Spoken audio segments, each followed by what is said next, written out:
Je suis rentré de mon voyage d'affaires plus tôt que prévu, et je n'ai prévenu personne de mon retour. Je voulais faire une surprise à Miguel. En arrivant dans notre rue, j'ai vu plusieurs voitures garées devant notre maison. Le jardin était décoré de ballons roses et bleus. Une banderole indiquait « Bienvenue à notre petit miracle ». J'ai garé ma voiture un peu plus loin dans la rue et j'ai marché jusqu'à la maison. La porte était légèrement entr'ouverte, et de la musique et des rires s'en échappaient. Quand j'ai franchi le seuil, je me suis figé au milieu du salon. Carmen, ma meilleure amie, affichait un ventre de 6 mois de grossesse bien visible. Ma belle-mère, Rosa, caressait doucement son ventre tandis que ma mère servait des boissons. Des cadeaux étaient empilés sur une table décorée. « Alors, la chambre de bébé est prête ?» a demandé ma tante Elena. « Presque », a répondu Carmen. Miguel a insisté pour la peindre lui-même. Il y travaille tous les week-ends. À ce moment-là, mon mari est arrivé avec d'autres boissons. Il s'est approché de Carmen et l'a enlacée par derrière en posant ses mains sur son ventre. Il ne nous reste plus qu'à installer le berceau.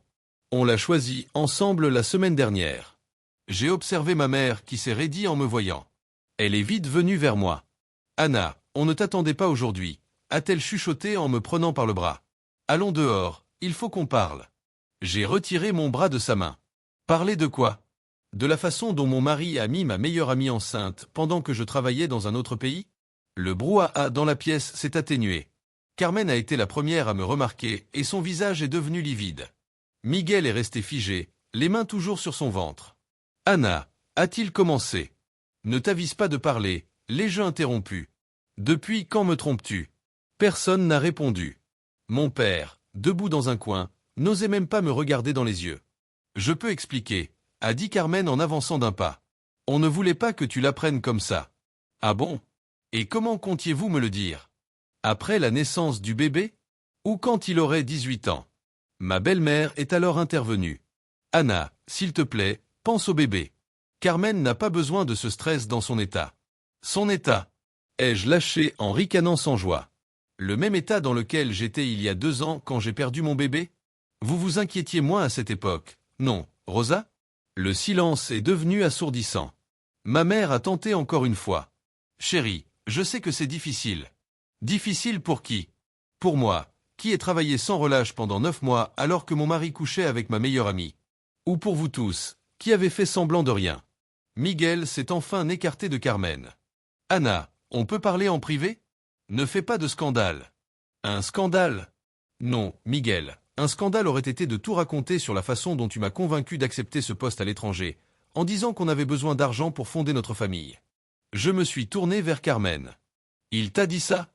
Ou bien il t'a raconté qu'il se sentait seul et abandonné pendant que sa femme cruelle poursuivait sa carrière. Carmen s'est mise à pleurer. Ce n'est pas comme ça que ça s'est passé. On n'avait rien planifié. Bien sûr que non. J'imagine que tu as juste trébuché et paf, tu es tombée enceinte de mon mari. Ça arrive, pas vrai ? Les invités commençaient à s'agiter, certains ramassaient déjà leurs affaires pour partir. Mon père a finalement pris la parole. « Anna, calme-toi. Tu es en colère. » En colère ? Non, papa, je suis parfaitement calme. En fait, je suis reconnaissante. Ma mère a froncé les sourcils, perplexe. Reconnaissante ? Oui, parce que maintenant je vois tout le monde tel qu'il est. Mon mari, le menteur, ma meilleure amie, la traîtresse, et ma famille, les lâches qui ont préféré protéger ce mensonge plutôt que de me protéger, moi. Je suis allé jusqu'à la table des cadeaux et j'en ai attrapé un au hasard. Celui-là, c'est le tien, maman. Tu as acheté un joli cadeau pour le bébé de la maîtresse de ton gendre. Anna, s'il te plaît, a supplié ma mère. J'ai arraché le papier cadeau. C'était un petit ensemble blanc avec des détails bleus. Comme c'est attentionné. J'espère que tu as gardé le ticket de caisse. Miguel a tenté de me prendre le cadeau des mains. Ça suffit, Anna, tu te ridiculises. Me ridiculiser ? Non, Miguel, tu t'es ridiculisé toi-même en mettant enceinte ma meilleure amie pendant que je payais toutes les factures. Ma belle-mère, outrée, s'est levée d'un bond. C'est trop. Miguel cherchait juste le bonheur que tu ne pouvais pas lui donner. Toujours occupé, toujours en train de travailler. Tu as raison, Rosa. J'étais trop occupé à travailler. À travailler pour payer l'hypothèque de la maison où ton fils couchait avec mon ami. J'ai regardé autour de moi. Tous ces visages familiers m'étaient devenus étrangers.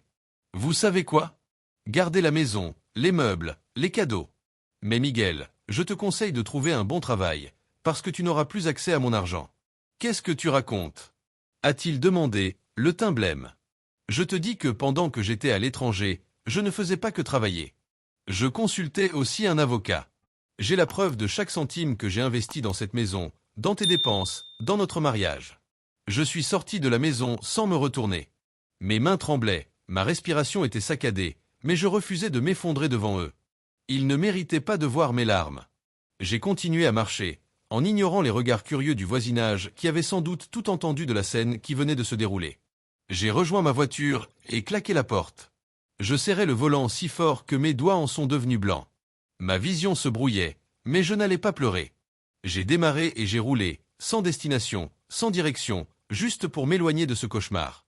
Mon téléphone a explosé de messages et d'appels en absence de ma mère, de Miguel, même de Carmen. « S'il te plaît, Anna, il faut qu'on parle. » Ce n'était pas censé se passer comme ça.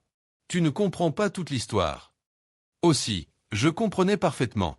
Je comprenais qu'ils étaient ensemble alors que je travaillais pour soutenir ma maison, ma famille, mon mariage. Je comprenais que chaque fois que Miguel m'appelait pour me dire qu'il pensait à moi, c'était un mensonge éhonté. Je comprenais que chaque fois que Carmen me disait être occupée, c'était parce qu'elle était occupée avec lui. Une amertume m'est montée à la gorge. Du dégoût. Du dégoût envers moi-même de ne pas avoir vu tout ça plus tôt. Après avoir roulé un moment, je me suis arrêté sur le parking d'un hôtel choisi au hasard. J'avais besoin de souffler. Il n'était pas question que je retourne dans cette maison, ce lieu qui représentait désormais le symbole de mon humiliation. À la réception, j'ai réservé une chambre pour quelques jours. La réceptionniste m'a regardé d'un air bizarre, probablement à cause de mon apparence débraillée, mais elle m'a tendu la clé sans poser de questions. Dès que je suis entré dans la chambre, j'ai verrouillé la porte et me suis effondré sur le lit. C'est seulement à cet instant que tout le poids de la situation m'a submergé. Je me suis recroquevillé, les bras autour de mon corps, et j'ai laissé couler mes larmes. Des larmes de rage, de dégoût, d'une souffrance étouffante qui m'écrasait la poitrine. Mais je ne pouvais pas rester ainsi éternellement. Il fallait que j'agisse.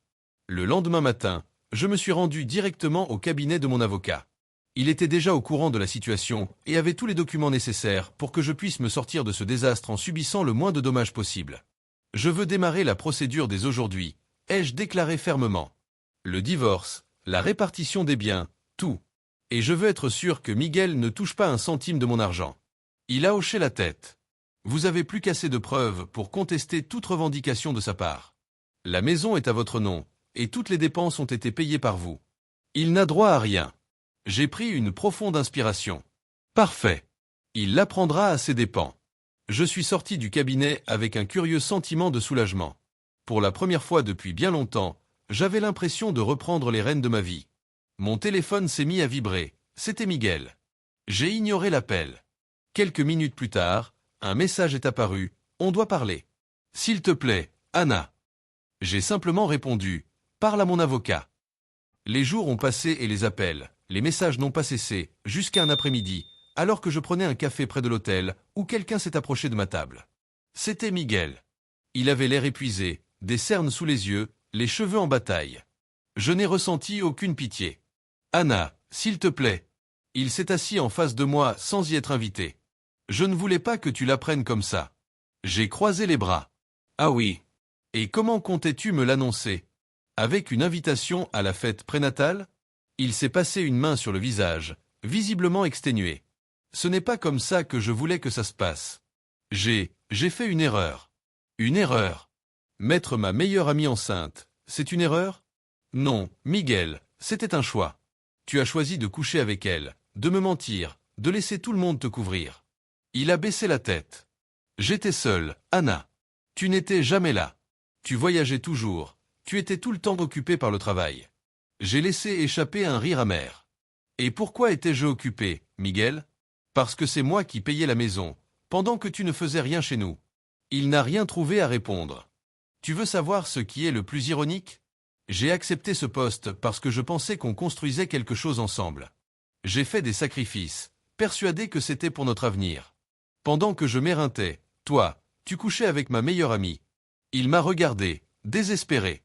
Je sais que j'ai tout gâché, Anna. Mais on ne peut pas arranger ça autrement? Je me suis penché vers lui, le regard planté dans le sien. On est déjà en train de l'arranger. Mon avocat a déposé la demande de divorce. tu ne recevras pas un centime de moi, et j'espère que tu sauras être un bon père. Parce que moi, je veux que tu disparaisses de ma vie. Anna, s'il te plaît. C'est fini, Miguel. Je me suis levé et suis parti sans me retourner. La nouvelle s'est vite répandue. Mes vrais amis, ceux qui ne m'avaient pas trahi, sont restés à mes côtés.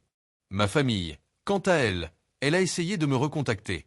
Ma mère m'a appelé plusieurs fois, tentant de justifier leurs actes. On ne voulait pas te faire de mal, ma chérie, c'était compliqué pour nous tous. Tu dois pardonner. Pardonner. Non. J'ai refait ma vie. Avec le temps, j'ai reconstruit mon existence. J'ai quitté l'hôtel, j'ai acheté un nouvel appartement. Je me suis concentré sur ma carrière, sur mon avenir. Miguel, lui, a vite compris que la vie n'était pas si simple sans le confort que je lui avais fourni. Quelques semaines plus tard, j'ai reçu un autre message. On peut parler? Tu me manques. J'ai ri, puis j'ai supprimé le message sans répondre. Et pour la première fois depuis longtemps, je me suis senti libre. Quand j'ai finalement eu la confirmation que Miguel avait officiellement reçu les papiers du divorce, je savais que son vrai cauchemar ne faisait que commencer.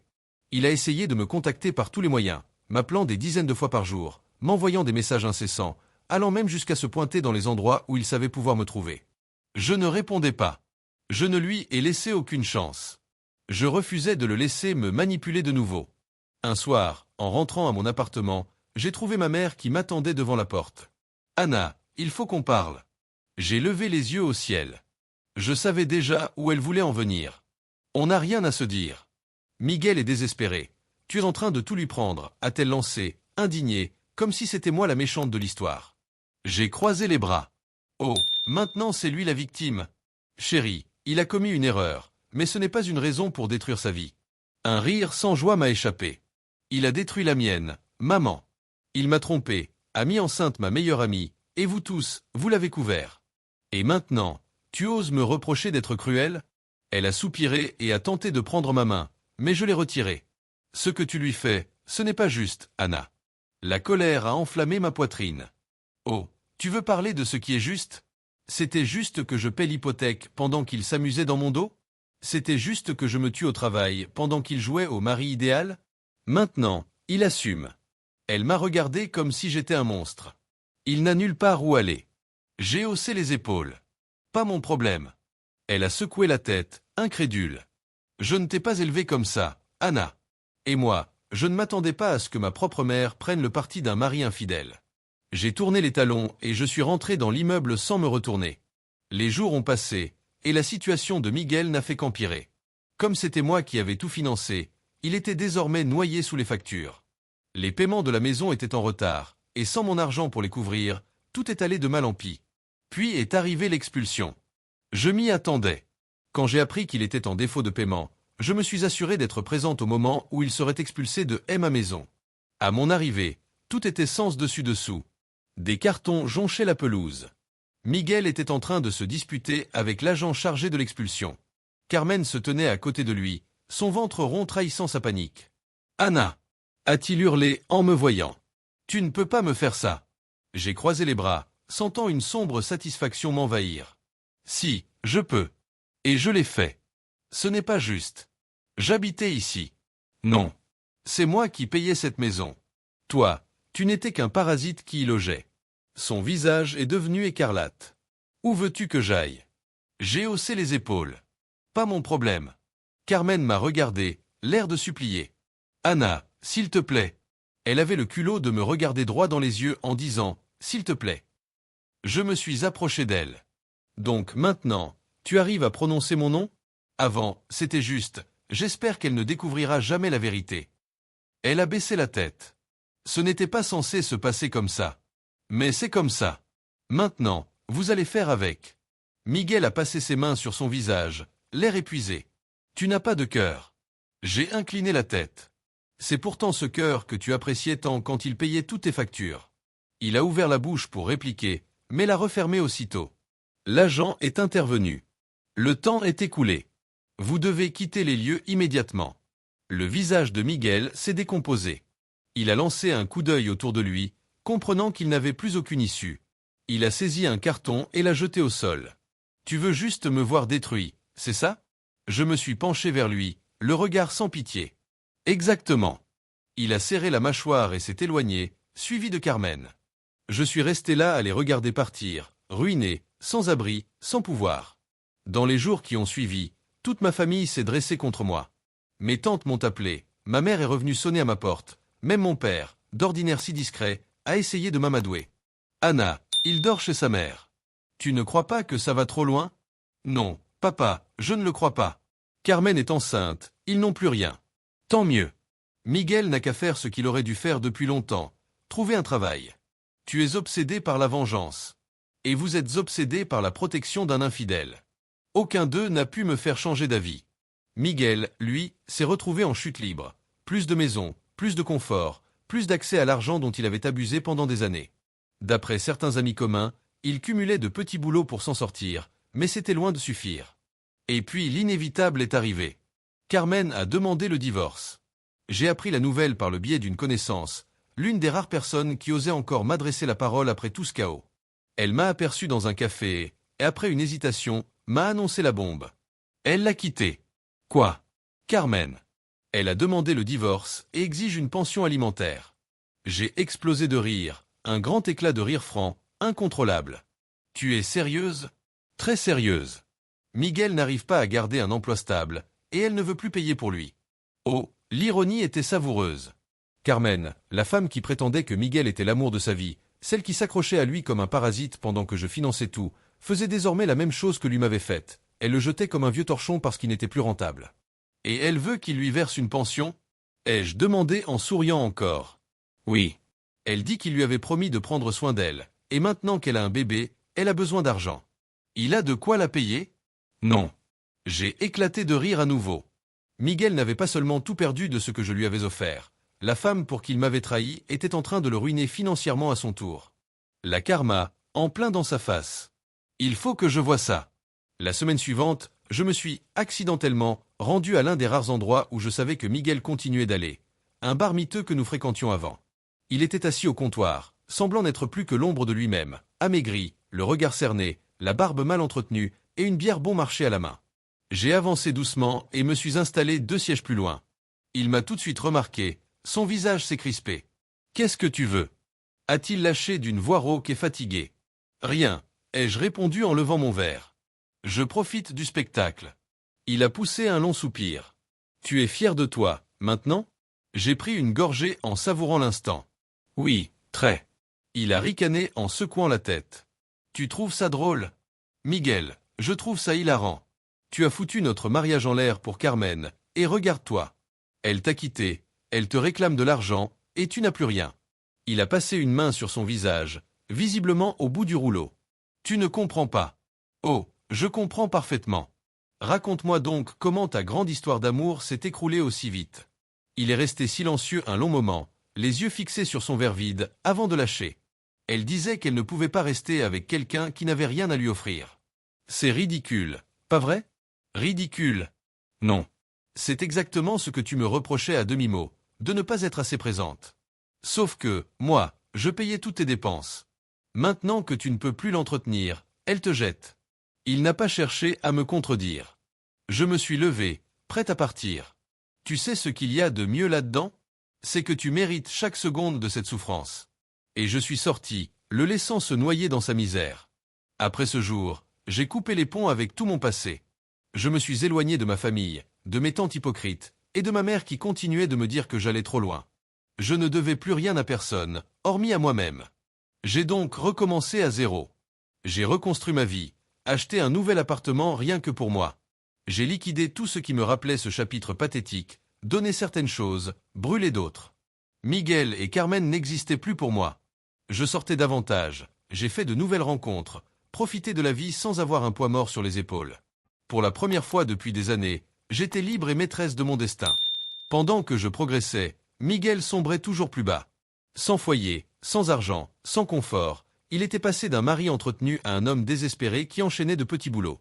Puis j'ai appris la meilleure nouvelle depuis longtemps. Miguel avait tenté de faire appel de la décision du divorce, réclamant lui-même une pension alimentaire. Le juge avait ri de sa requête et tout rejeté. J'ai aussi appris que Carmen continuait de lui pomper le peu d'argent qui lui restait. Et moi, je n'aurais pas pu être plus heureuse. Le monde tournait enfin comme il se devait. J'étais libre et Miguel recevait exactement ce qu'il méritait.